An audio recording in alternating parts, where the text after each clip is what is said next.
Please remember that the music in this codcast? No. Codcast. Please.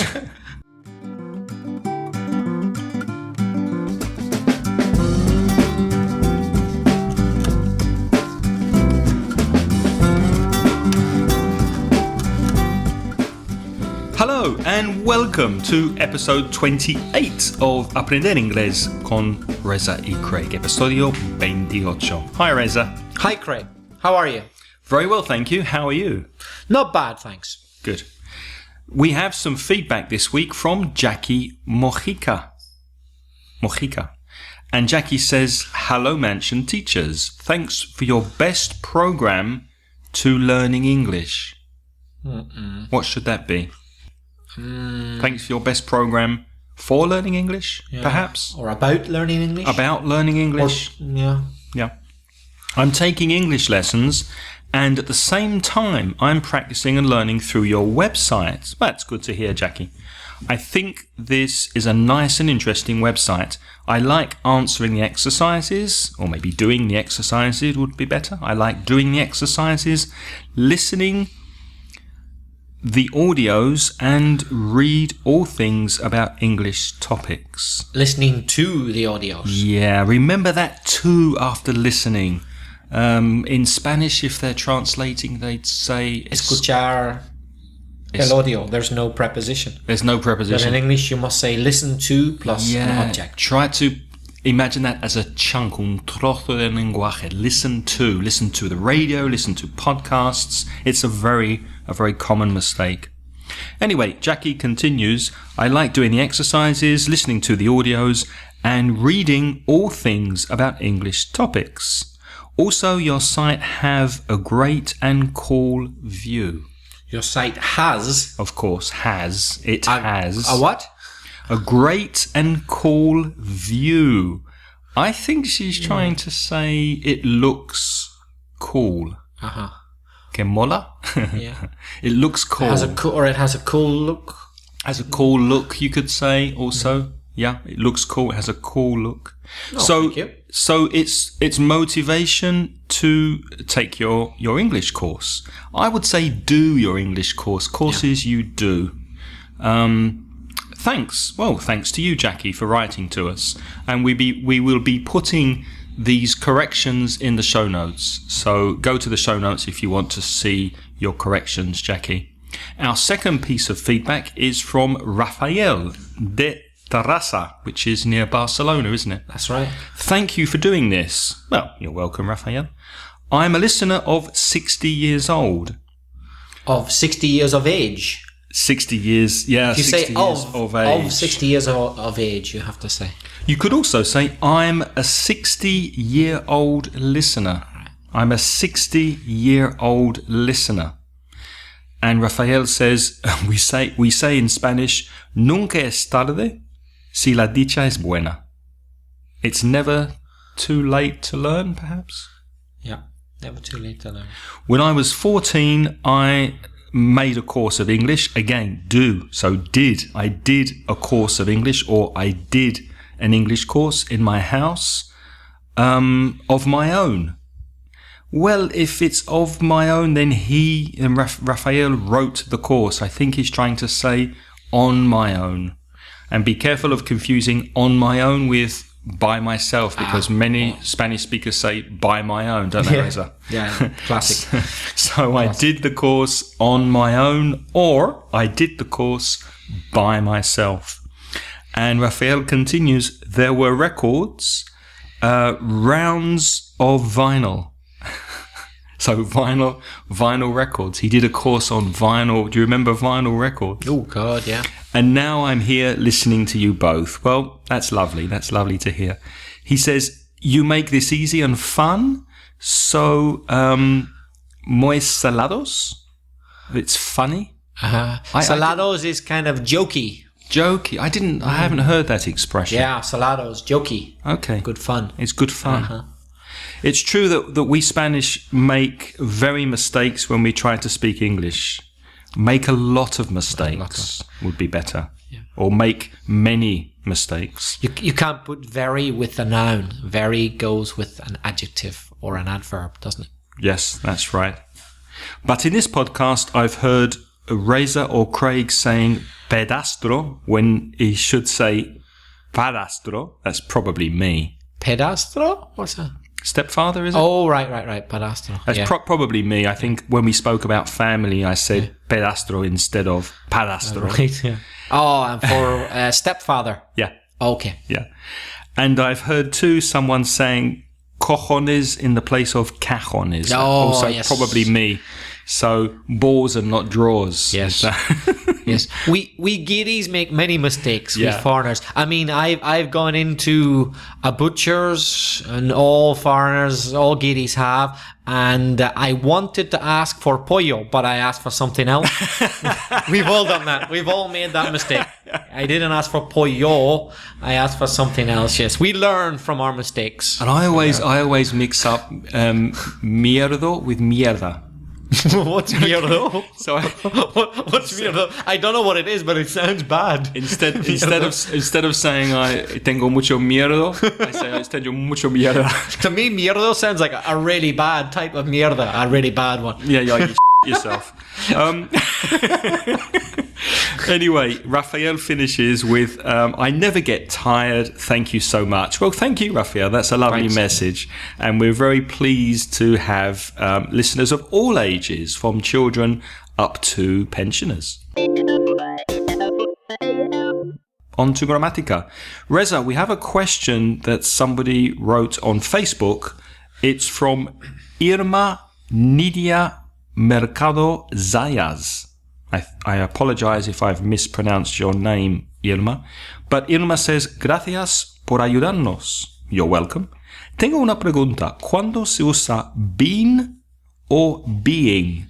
Being, B-E-E-N, or being, B-E-I-N-G. Yo tengo problemas con esas dos. Over to you, Reza. Well, been, B-E-E-N, is a past participle. It's the past participle of the verb to be. Participio. Pasado. Past participle. Been. And it usually translates into Spanish, usually, but not always, as sido or estado. On the other hand, being, which is B-E-I-N-G, and it has two syllables, dos sílabas, being, is the present participle of the verb to be, and can often be translated as siendo or estando. Now, let me give an example with a few sentences. Craig has been to many places, but he hasn't been to Disneyland yet. Have you, Craig? No, I haven't. Not yet. I haven't been to Disneyland, and I haven't seen Mickey. But you have been to many places. I have been to a few places. So Craig has been. That's B-E-E-N. Because after the auxiliary verb has, with the present perfect, it has to be past participle been. So the three forms are go, went, been. Yes. So if I say has, and I'm using the verb to be, the past participle been has to be the next word. It couldn't be being. Yeah. Maybe I should rephrase that. It's not being possible that the word is being, B-E-I-N-G, after has. No. Impossible. Has plus past participle been. Now, here's another sentence. John is being interviewed for a job. Good luck, John. That's present continuous. Right? He is being interviewed. It's present continuous and it's passive. What's more? So, he is being, that's B-E-I-N-G, the I-N-G form. Él está siendo entrevistado. He's being interviewed by someone. Él está siendo entrevistado. So, being, as I said, siendo. B-E-I-N-G. The most important thing, I think, is to get the pronunciation right. Past participle, been, one syllable. Present participle, being, two syllables. B-E-I-N-G. Apart from that, I think if you just translate into Spanish, shouldn't be too tricky. Being, sido, estado. Being, siendo, estando. That's more or less it. Yeah, and the pronunciation of been when it's a past participle is slightly different, isn't it? It's more B-I-N, bin. I've Sorry? been. Oh, right. Yeah, you wouldn't normally say I've been. Okay. When probably people are say yeah. I've been. Have you been? Yeah, when people are speaking quickly, it comes out as Craig has been to many places. Has been to many places. Been. Yeah. We wouldn't say Craig has been. We wouldn't stress the E sound. Yeah. Have you been to Cuba? Have you been? Not have you been. Uh-huh.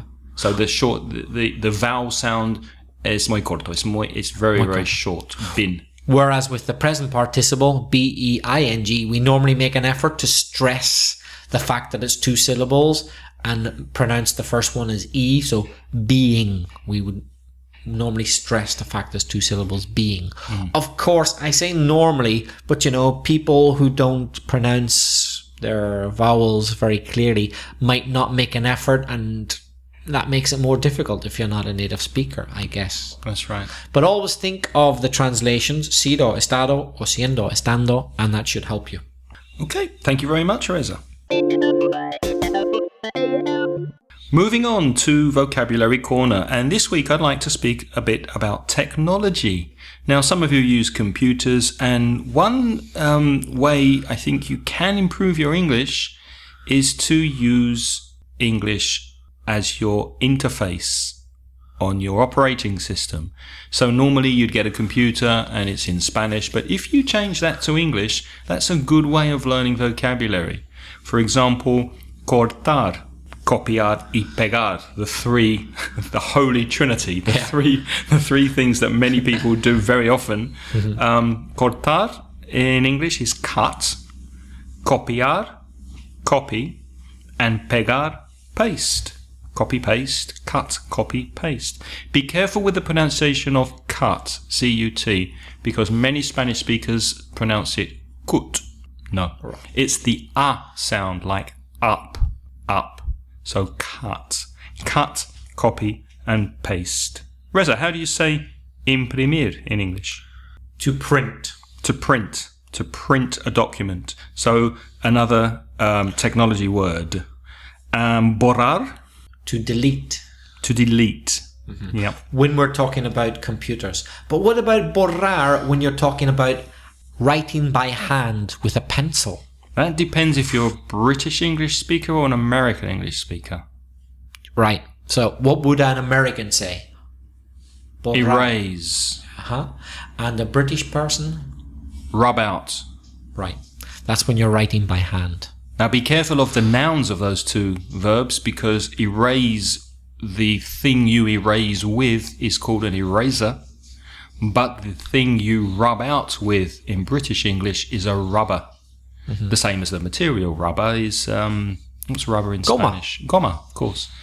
However, in American English slang, rubber is contraception for a man. So it's the rubber thing that men put on their private parts to have safe sex. So be careful of going into a shop in America and asking for a packet of rubbers. Next, we have two words that are sometimes confused, archivo and carpeta. So what's archivo in English? Archivo, is that a file? Correct. Yeah. Archivo is file, but carpeta. Definitely not carpet. Not carpet. It's not carpet. What is carpet in Spanish? Moqueta. Moqueta is carpet, yeah. But what is carpeta in English? Folder. So file and folder are sometimes confused. File, archivo, and folder, carpeta.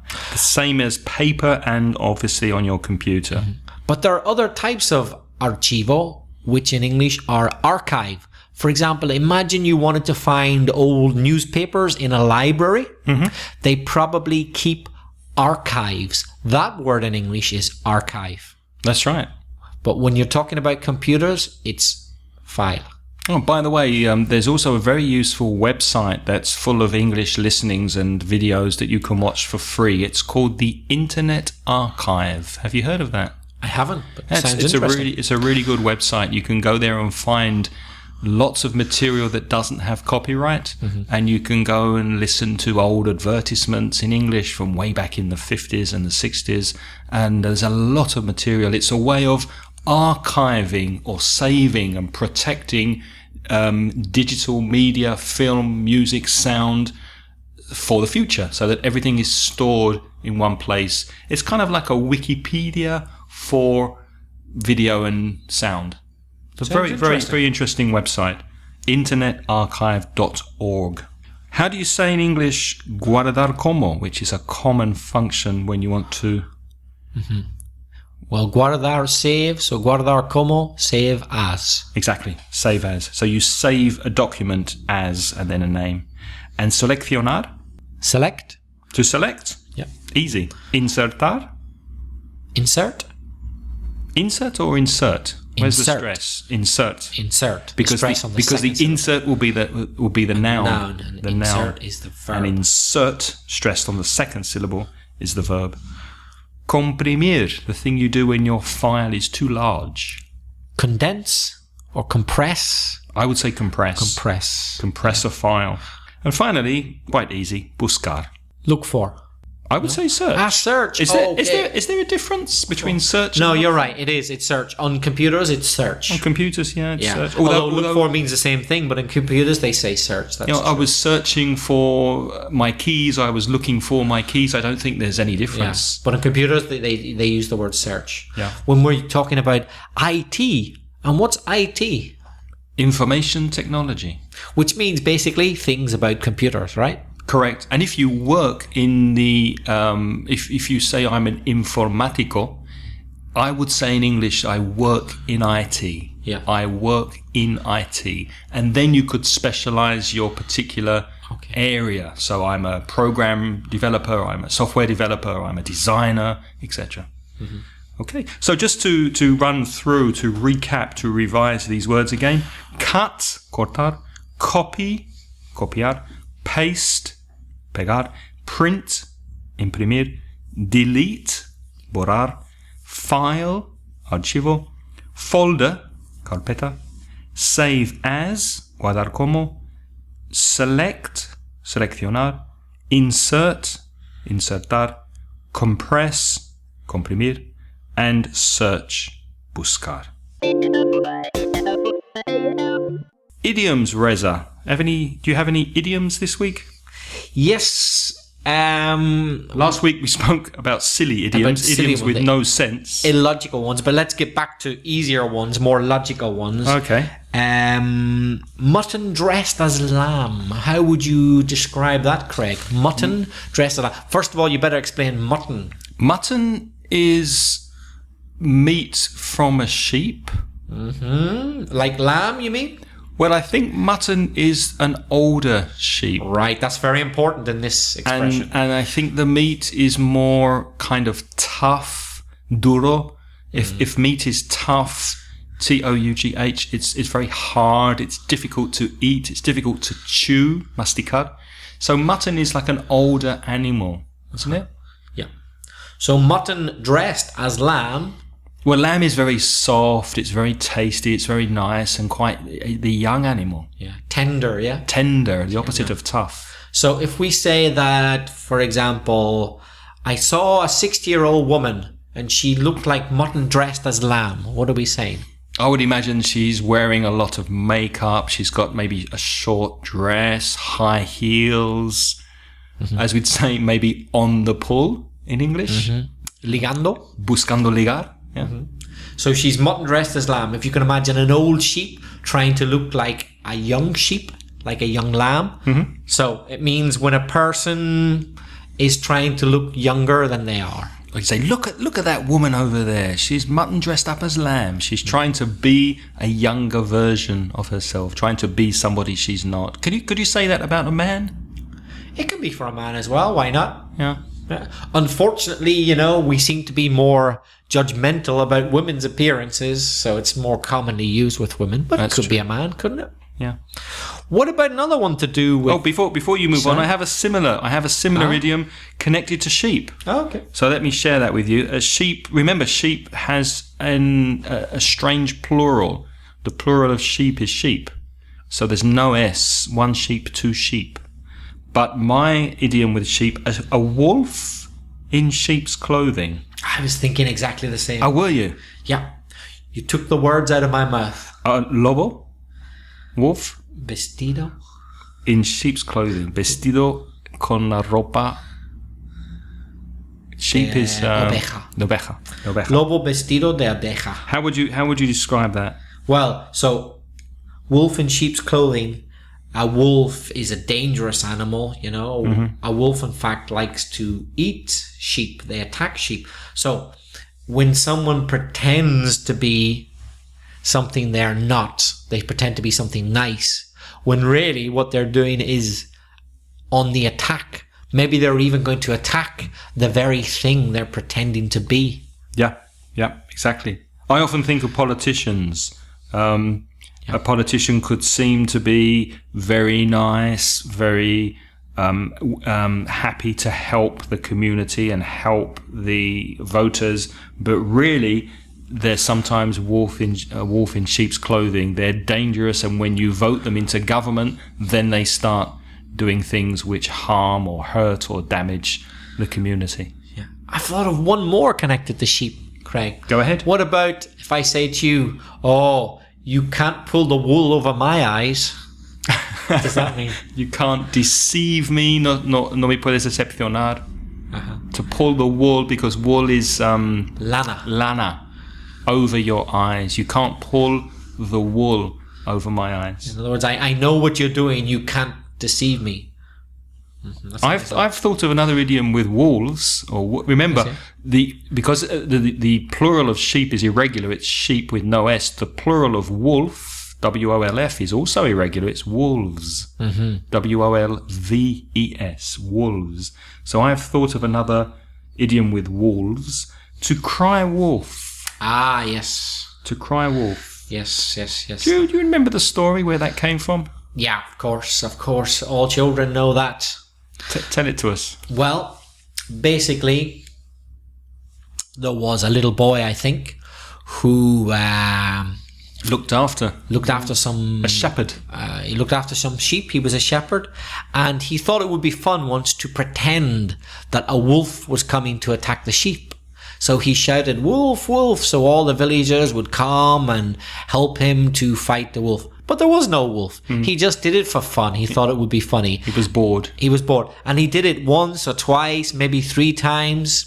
And every time the villagers came expecting to find a wolf, and there was no wolf. Right. Well, what happened? One day a wolf really did come, a real wolf. And he cried, "Wolf, wolf!" But the villagers didn't come to protect the sheep because they thought he was lying. A false alarm again. Yeah. So the boy who cried wolf, don't say things falsely. Don't have false alarms, because when the real thing happens, no one will believe you, is the lesson. Don't cry or complain about something when nothing is really wrong. Or don't ask for help when you don't need it, because when you do need it, nobody will help you. No one believes you. What about, Craig, if you get caught between a rock and a hard place? Caught between a rock and a hard place. And what's rock in Spanish? Una roca. Una roca, of course. Atrapado entre una roca y un lugar duro.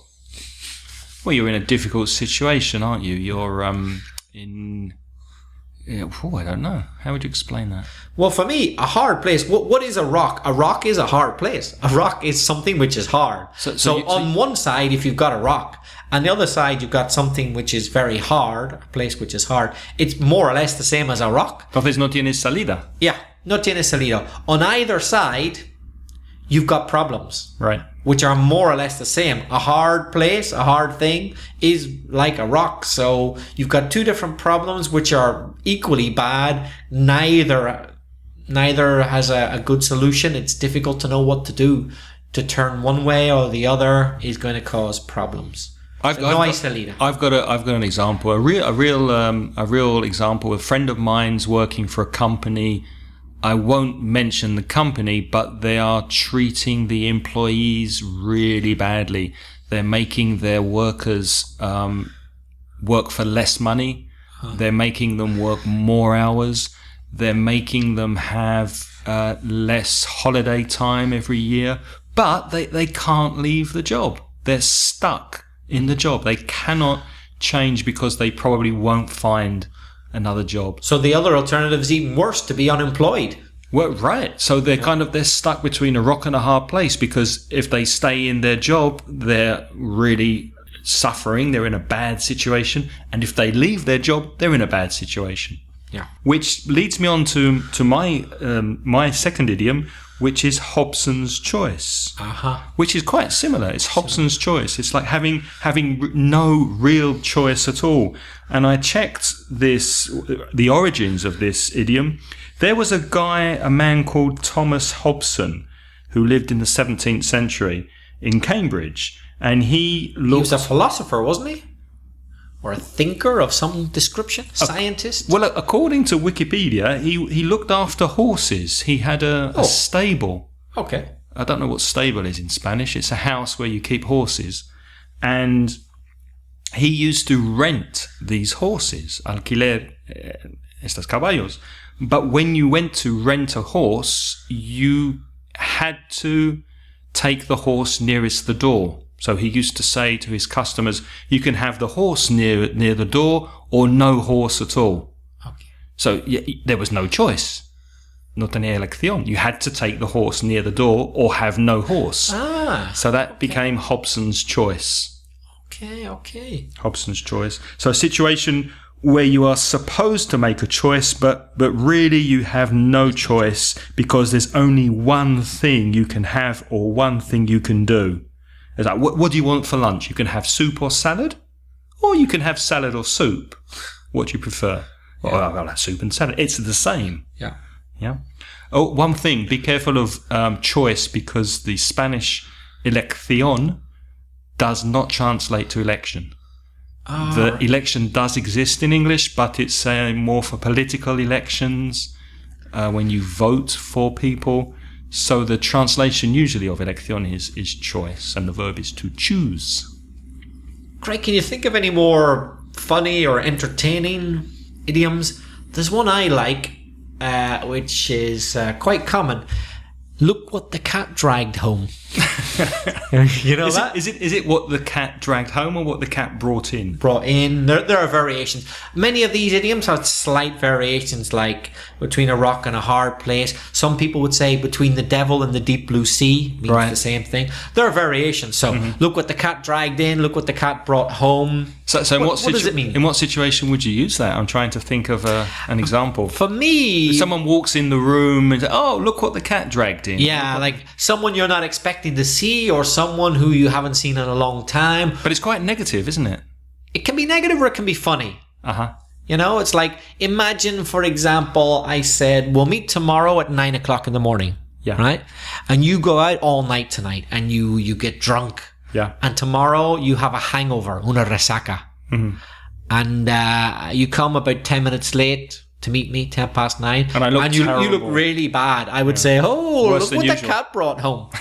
You know, like, oh, you don't look too good. If you could imagine, when a cat finds an animal or anything in the street and brings it home, it's not going to be in a very good state. No, a dead bird or a dead mouse is going to be bloody and horrible and disgusting. Yeah, so it just means that someone has arrived and perhaps you didn't expect to see them. They're really late. They don't look too good. Or their timing is funny that they've arrived at that moment. Anything like that is, look what the cat's brought home. Yeah, it's a good one. It's a good one. Yeah, I like that too.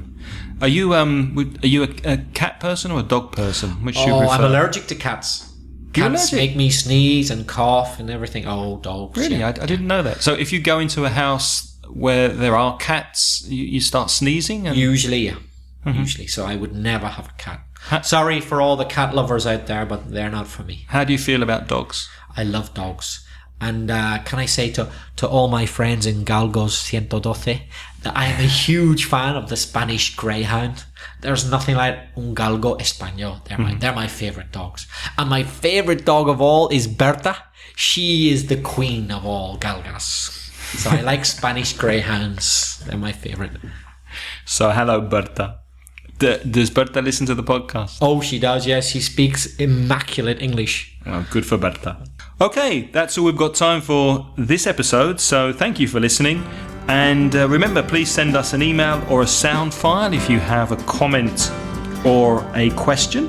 And you can also send us an MP3 file if you want to hear your question on the podcast, and send your comments and questions to craig@inglespodcast.com, so craig@inglespodcast.com, or belfastreza, todo junto, @gmail.com, belfastreza@gmail.com.